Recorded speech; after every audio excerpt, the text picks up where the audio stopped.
On Monday the 6th of May, it was widely reported in the Turkish press that 4 Israelis were arrested for their part in an illegal organ trafficking operation. During raids that took place across the country, multiple properties were searched and Turkish police seized large sums of cash along with numerous fake passports and what was described as digital materials. Those arrested face charges related to organ trafficking as well as people smuggling and forgery. Illegally harvesting human organs and trafficking them across national borders for the benefit of what is presumably a group of high-paying clients is a pretty grim business. And initially, this case may be waved away as a one-off, something of little or no interest to British audiences, and that's exactly how it was treated by the British media, as I didn't see this case reported by any mainstream British source. But I also didn't see this case reported on by any US outlet either. It's almost as if this story wasn't newsworthy, or maybe it was being deliberately ignored, or maybe even covered up. But why would the press do that? Well, it could be all about timing, because this story comes hot on the heels of recent reports of organ harvesting in Gaza. At the end of last year, a report by Euromed Human Rights Monitor, an NGO working in Gaza, raised the alarm about organ theft from Palestinian bodies that had been collected and removed by Israeli forces during the ongoing conflict. This was reported on by Euronews, which stated the following, and I quote, "The NGO claimed it has documented Israeli forces confiscating dozens of dead bodies from the Al-Shifa and Indonesian hospitals in northern Gaza, alongside others in the south. Medical professionals reportedly found vital organs, such as livers, kidneys, and hearts, alongside cochleas and corneas, were missing, which the Euromed Monitor called evidence of potential organ theft. They also claimed Israel exhumed and confiscated corpses from a mass grave that was dug more than 10 days ago in a courtyard at Al-Shifa." End quote. But this report by Euromed Human Rights Monitor is not a one-off. In fact, you only have to do a little digging to find similar stories that stretch back over decades. In August 2009, an article in Aftonbladet, one of Sweden's largest daily newspapers, reported that Israeli troops were harvesting organs from Palestinians who had died in their custody. The mere reporting of this story caused a furious response from the Israeli government, leading to Israeli officials demanding an explanation from the Swedish government. The Israeli government and several US representatives went on to condemn the article as baseless and incendiary, and accusations of anti-Semitism and blood libel against Jews soon followed. The Swedish government was then put under pressure to denounce the article, which thankfully it didn't. However, the article in Aftonbladet wasn't written in a vacuum. In fact, it came hot on the heels of another similar article. Earlier in that same year, the Sydney Morning Herald ran the following headline, and I quote, "Organ trafficking, rabbis arrested over massive crime ring." End quote. The article revealed that US authorities had arrested 44 elected officials and rabbis in New Jersey in a huge anti-corruption campaign. Those arrested were charged with extortion, bribery, money laundering, and human organ trafficking. The article stated, and I quote, "Although New Jersey is more famous for a history of Italian mafia families, it was Jewish clergy who allegedly played a central role in the crime network. Authorities raided several synagogues, and among those arrested was the chief rabbi of Syrian Jews in the United States. One rabbi, Levi Isaac Rosenbaum, was charged with conspiring to broker the sale of a human kidney for transplant. The district attorney said Rosenbaum's business was to entice vulnerable people to give up a kidney for $10,000, which he would turn around and sell for $160,000. He'd allegedly been peddling kidneys for a decade." End quote. But don't worry, the FBI were quick to issue a statement telling the public the following, and I quote, "This case is not about politics, certainly not about religion. It's about crime. It is about criminals who use politics and religion." End quote. However, despite that assertion, it is highly likely that there was an ethnic aspect to this case, and that the organs harvested and trafficked ended up, one way or another, in Israel, whether that was via direct export or because the organs were purchased by an Israeli who had them transplanted in America before heading home. And if you think that's the end of this, you are very wrong. 2009 wasn't a good year for Israeli organ harvesters, and it was rounded off by an article published by CNN detailing the Israeli state's complicity in this ghoulish practice. The article stated the following, and I quote, "Israel harvested organs from bodies in the 1990s without permission of family members," the former head of a state-run forensic laboratory said in a newly released interview.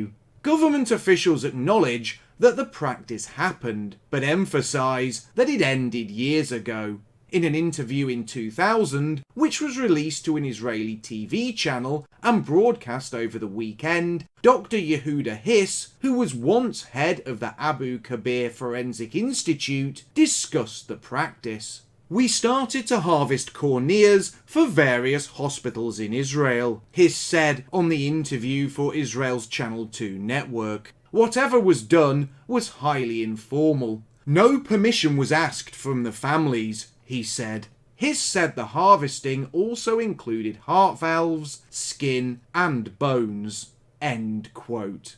Moving into 2010, an article in The Guardian, published in April of that year, yielded further information about the size and scope of Israeli organ harvesting operations. And I quote, "Israel has charged 5 of its citizens, including a retired army general, with operating a nationwide organ trafficking ring that ensnared dozens of potential victims. The charges include human trafficking for the purpose of organ harvesting and money laundering." End quote. Fast forward to 2013, and the truly global nature of this trade began to become clear, as the Times of Israel reported on another case of Israeli organ trafficking, this time in Italy. They published the following, and I quote, "Italian border authorities arrested 77-year-old Israeli citizen Jedaliah Taub on Friday on suspicion of international human organ trafficking. Taub was detained at the Rome airport after officials determined his passport was forged."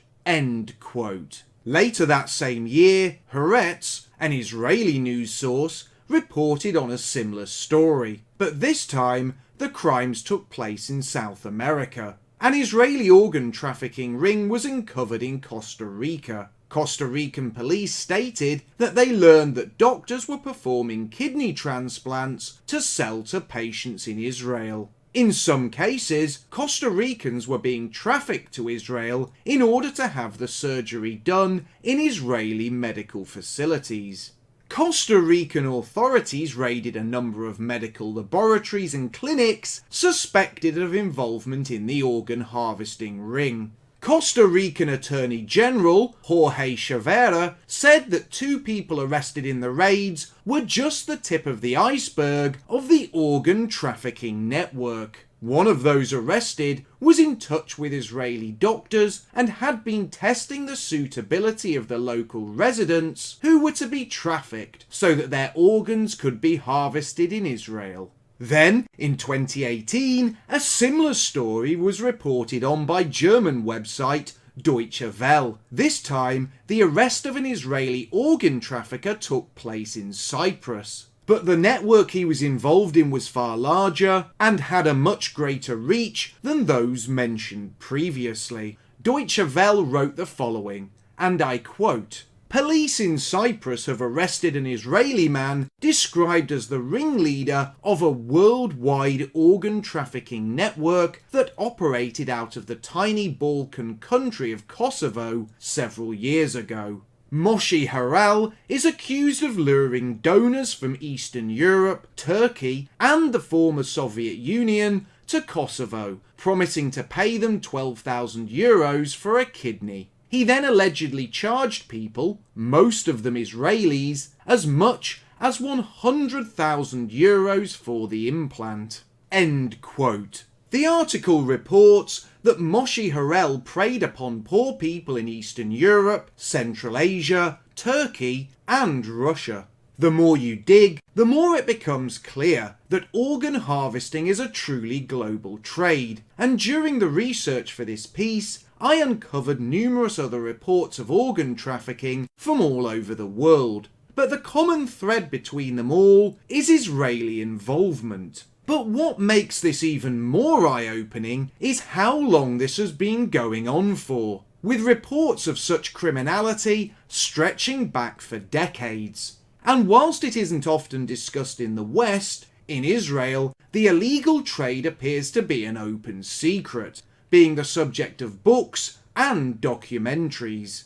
In fact, an Israeli doctor named Myra Weiss published a book in 2014 titled Over Their Dead Bodies, which detailed that between 1996 and 2002, organs were illegally harvested from dead Palestinians and then used for both transplants and medical research at Israeli universities. Unfortunately, I have not been able to locate an English translation of the book. But the evidence presented in Myra Weiss's book was corroborated by an Israeli television investigation that was screened the same year and included confessions from high-ranking Israeli officials that skin was taken from the bodies of dead Palestinians and African workers to treat Israelis, such as soldiers with burn injuries. In this documentary, the director of the Israeli Skin Bank revealed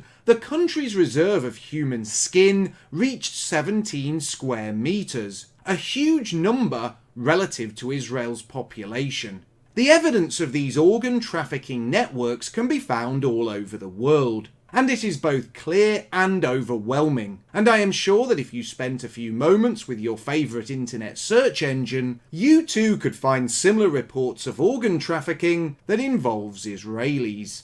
And this is all summed up perfectly by Human Trafficking Search, a site set up to combat human trafficking and modern slavery. On the issue of organ harvesting, they said the following, and I quote, "Israel became the hub in international organ trade over the past decade." End quote. From the evidence presented, it appears that human organ trafficking forms a worldwide spider's web of connections. But at the centre of that web is Israel, and despite all the cases discussed taking place in many different countries, which span multiple continents, the common denominator in them all is Israeli involvement.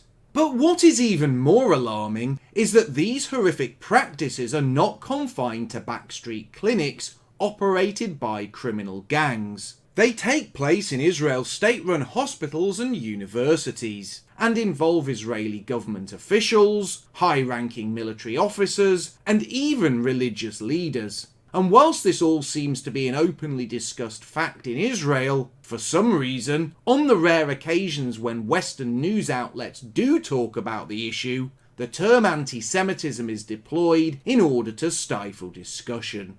But that leaves one question unanswered. Why is Israel the centre of this illegal human trafficking and organ harvesting conspiracy?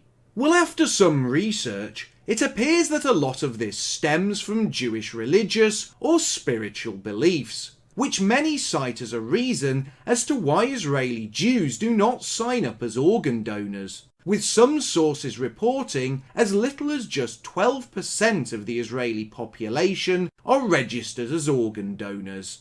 This has left Israel, in terms of human organs, as the country that donates the least, but at the same time having an unnaturally high demand for organs per capita. However, it does seem strange that while such religious folk will not donate their own organs, they are at the same time happy to be involved in the highly unethical and morally abhorrent practice of both trafficking people and human organs. And that fact shines a light on another aspect of these crimes. Whilst those purchasing these organs are wealthy Israeli Jews, the victims of this trade all appear to be Gentiles, many of whom give up their organs due to poverty, desperation, or even have them forcibly removed against their own will.